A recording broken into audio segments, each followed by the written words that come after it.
If you look at anything that builds a man into a man, there's a degree of suffering. So many men say, I want to be the man, but they don't want to suffer. They don't want to fight. And I don't understand why, because even if you look at a superhero movie, they tell you, even in superhero movies, they make it very clear. Batman's parents died. That's why he's Batman. It's very hard to become a man and have a man who's respected and has stories and is capable when he only had a nice life and nice experiences. It's usually the things that made you the best version of you are usually the worst things that happen to you. All the bad things have to happen. There's no way to get there without the bad things. Where do you find the strength when you're in these difficult situations? I always find the strength from my last name. I'm Andrew Tate. I'm Andrew Tate, so I just have to do it. I'm in a Romanian jail cell. I wake up, there's cockroaches in my bed. They're all over my face. What am I going to do, cry? Am I going to go and sign a piece of paper and say I'm guilty? I'm going to sell my brother out? No, I'm going to take the cockroaches off my mouth. I'm going to do some push-ups because I'm Andrew Tate. When shit really gets hard, honor and courage and bravery and your last name is all you've ever had. Especially with men, none of them are bestowed with the things that the masculine essence needs to be a good man. You need pride, you need honor. Matrix Media, they say, why did you get so big?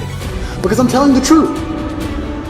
I'm telling the truth, which every man knows is intrinsically true in his heart, because God has instilled him with a basic degree of morality of right and wrong. I'm saying things to a 17-year-old boy and he's going, he makes sense. I get it.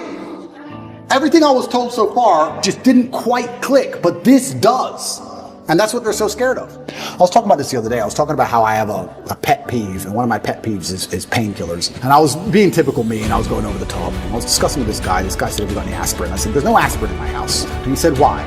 I said, brother, you are not facing 1% of the life difficulties I am facing. Think about it. No government's trying to lock you up. The Matrix isn't after you.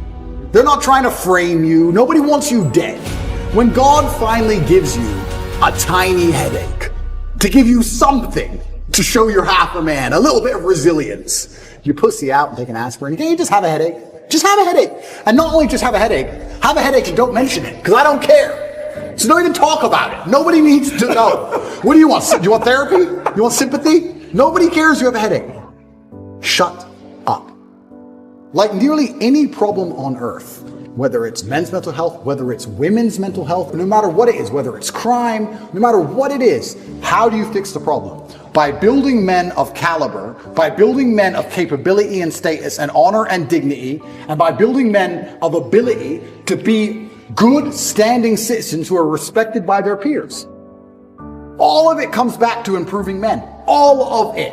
Every single problem you can possibly name, it comes back to building strong men of capability who are respected. That's all. It's the baseline of humanity. Women respect men who stick by their principles and their beliefs. And the principles and beliefs of a man are always to do what he is supposed to do, regardless of how he feels. You must train when you don't feel like training. You must protect when you don't feel like protecting.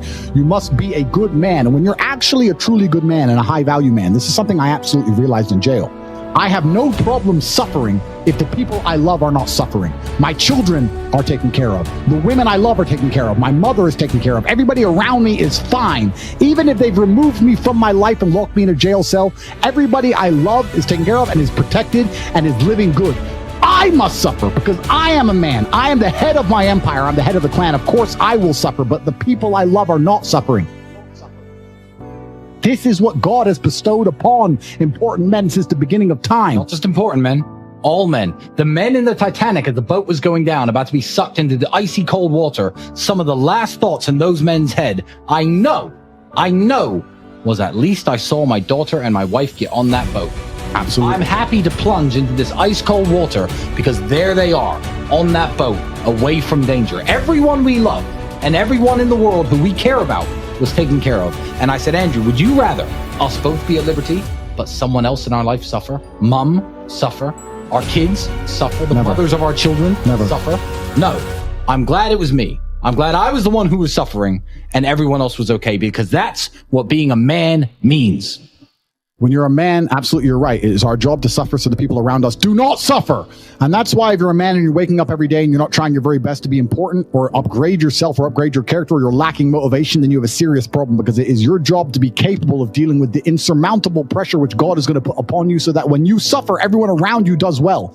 Our lives are set up that even if they throw us in a dungeon today, everybody we love will be okay forever.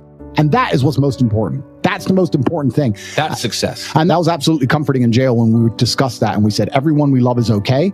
You and I just have to make it through this. And that's absolutely and utterly comforting. And if you're a man sitting at home right now, you need to sit and say, okay, if they plucked me from my life, if they picked me up and threw me in a room and locked me in a jail cell, Which can happen. which can happen to anybody, especially as they continue these matrix attacks on masculinity as a whole, would your wife have a roof over her head?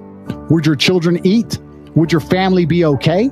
Think about these things. This is what you're working for. You're not working to make money so you can buy a Lamborghini. You're working to make money and you're thinking outside of the box and you're becoming your best version of yourself so all the people around you will always be okay no matter what happens. It is your job as a man to suffer. And we did our job fantastically, absolutely and utterly as we should. We always will. And we always will. And everybody around us was okay. And that is extremely comforting in times of hardship because we're built for suffering.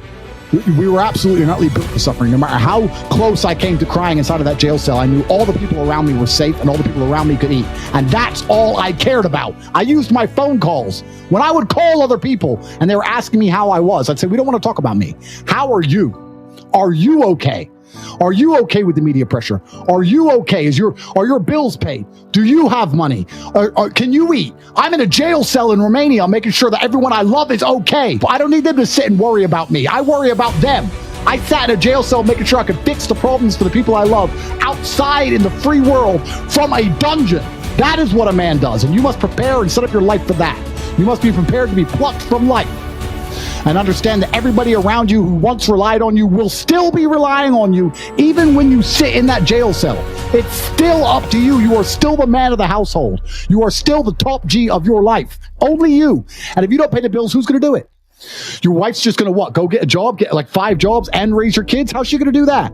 You must be prepared for these things. That is what you're working for. So if you wake up every day as a man, and you say, I don't have motivation to become strong. I don't want to work hard and get rich. I don't want to try and become financially free. What you're saying is that the second you disappear from your matrix controlled job, everyone who loves you and respected you and relied on you is going to starve. How can you live that way as a man? Absolutely and utterly unacceptable.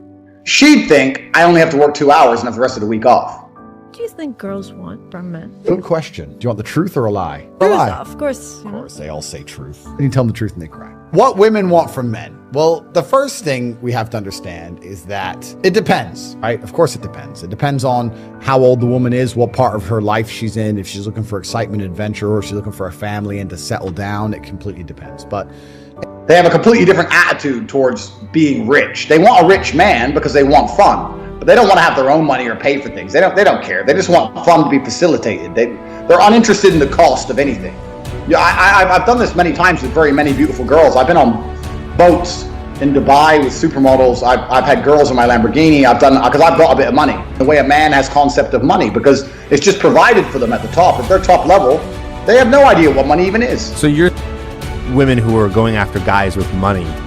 They're not really going after the money. You're saying they're going after the fun. Absolutely. They're not going after the cash. They're going after what the money provides. Right. So they're going after a guy who has the ability to take a time off work to go skiing. They're going after a guy who has the ability to fix their problems if they have a problem. They're going after a guy who has status or is high power or someone that makes them feel important standing next to. They don't actually care about what's in the bank or how much you spend. in general, if a woman is going to dedicate herself to a man, then that man has to be all-encompassing. He has to be a man who can fix most of her problems, who needs to provide stability and safety, which everybody knows. The thing is this. You must have Is that hated it. It must have gotten working- really bad. When you're working with women, women are highly unpredictable. So, and women are not money motivated. So I got to a point where the only way you can really get the women to work for you, you have 2 choices. You either try and convince them into some kind of business arrangement, which doesn't work long term because women are emotional, or you get girls who are in love with you and do it because they love you and they want to do as you say and be around you. But not many people consider that he also has to provide drama for her. He also has to be entertaining for her.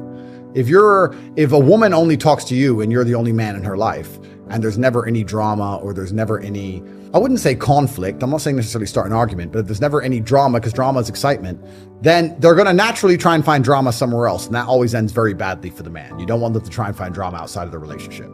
So I think women are just completely and utterly motivated by their emotions. And if you can spike an emotion in them one way or another, then you're going to be able to affect her in a positive way.